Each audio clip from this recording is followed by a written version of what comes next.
he really kind of put together a lot of smorgasbord paranormal books where some might criticize him as kind of lumping all these things together and, as you're saying, putting things from his personal life and other cases that he investigated.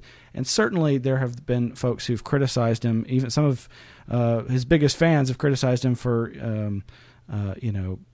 either getting a thing wrong here or there I've just been reading Jacques Vallée's Forbidden Science Volume 2, and of course there's several references to Keel in there and how excited folks in the field were at the time of each of his books coming out and the ideas that they were spreading. And but there's an interesting story in there where Vallée says that they were able to pronounce something an IFO after some deeper research, and that he'd informed Keel, but apparently Keel didn't change that and before the book went to press or whatever. But and I know I was just seeing in one of your books where maybe Keel changed a name of a witness just slightly to protect the innocent, or just got it slightly different.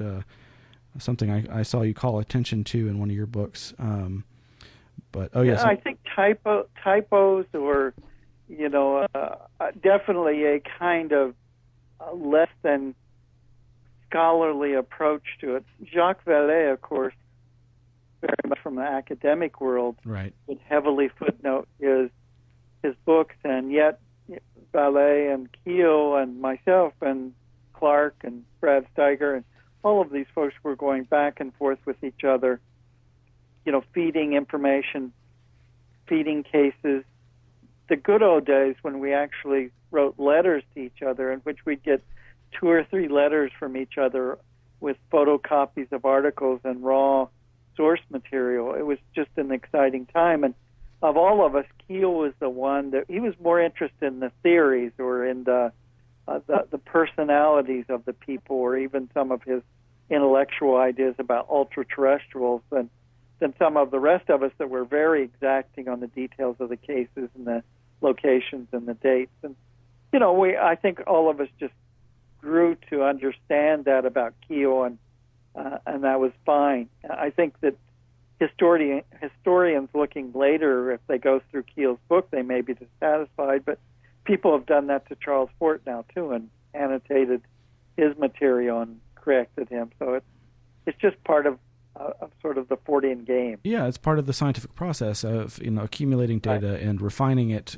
getting the details more accurately nailed down in the archives. And but Keel definitely had the reputation and the attitude of an adventure writer. He was going off into the world early on to experience some of these things himself, and to go try to answer some of the crazy questions about the nature of our reality and the strange stories that we hear told from person to person, from culture to culture. And that whole kind of mystery of the Orient approach he took with Jadu. And it did, though, later, I think it really suits anomalists and Forteans to be able to look at a widely variable set of phenomena and sometimes see patterns and note them. And that's what I think a lot of what he did. And UFO's Operation Trojan Horse was I paid $35 for this UK 1973 edition at my first UFO conference in 1992, and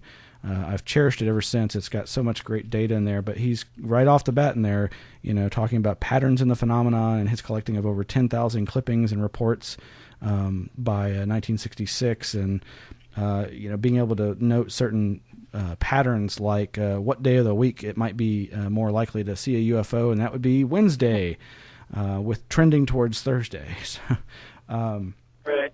So, and that particular book actually is indexed, which is another reason I splurged and got that, because so many of the collections of weird Fortean anomalist reports don't always have the best indexes and that sort of thing. But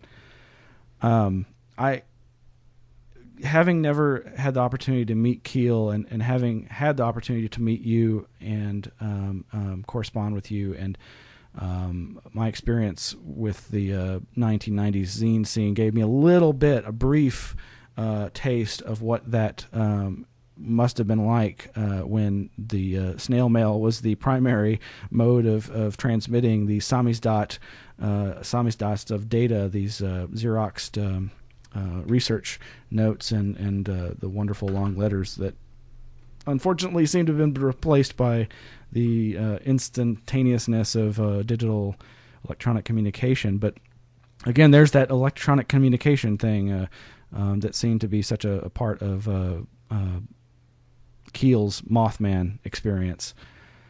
We're going to be getting close to the end of the half hour here, Loren, so just want to give a heads up on that. But I guess if you could tell us what the flavor was of your interactions with him early on. I mean, what was his personality like?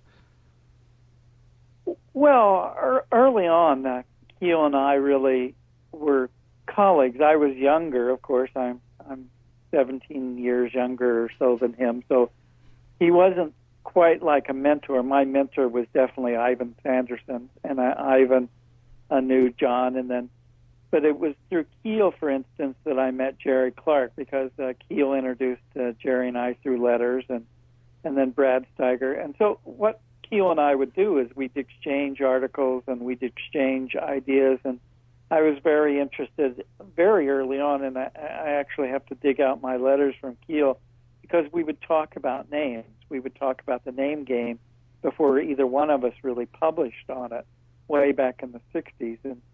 And he very much, because he'd done so much database, he would come up with some strange names that would keep coming up, like Reeves. And then, I'd mentioned the Wetzel stories of the, people that had seen Bigfoot kind of lizard men type creatures out in California, and a kangaroo in the Midwest being named Wetzel. And we'd go back and forth on that. It was it was fun, but it was also kind of like, what the heck's going on here kind of letters. Yeah. And then we would start meeting each other occasionally at the International Fortean Organization conference, where I met both James Mosley and Keel there, and some people came up to me and they said, "My gosh, I thought you were in your 60s because you'd been writing letters to me for so long."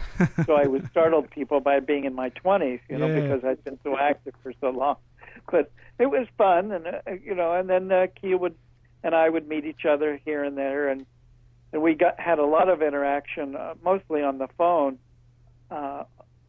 when the Mothman movie came out, because he was so sick, and he just kind of fended off the studios for doing the radio interviews, and I did the radio interviews.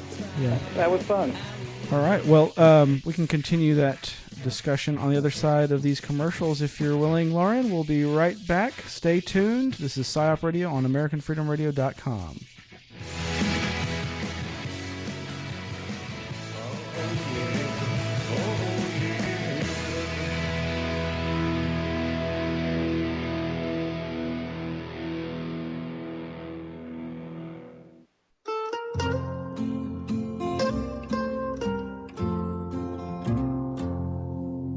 Jesus is tapping your phone calls.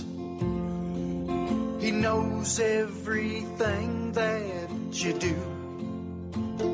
Welcome back, everybody. So you better fess up. This is Smiles Lewis on PsiOp Radio, live from Austin, Texas. It's 8:30, and we've got Loren Coleman on the line, and we're talking about the memory of and works of John Alva Keel, who's a very famous paranormal and demonological writer who wrote such titles as UFOs, Operation Trojan Horse, Disneyland of the Gods, Jadu, and, of course, I think I already said, Mothman Prophecies. One of the chapter titles in Mothman Prophecies is "Even the Bedouins Hate Their Telephone Company," which is cited as from the 1967 movie The President's Analyst, in which the idea is expressed that there's a even more darker, weirder alphabet agency out there that's not the CIA, not the FBI, but TPC, telephone company, TPC, telephone company. And is it an artificial intelligence?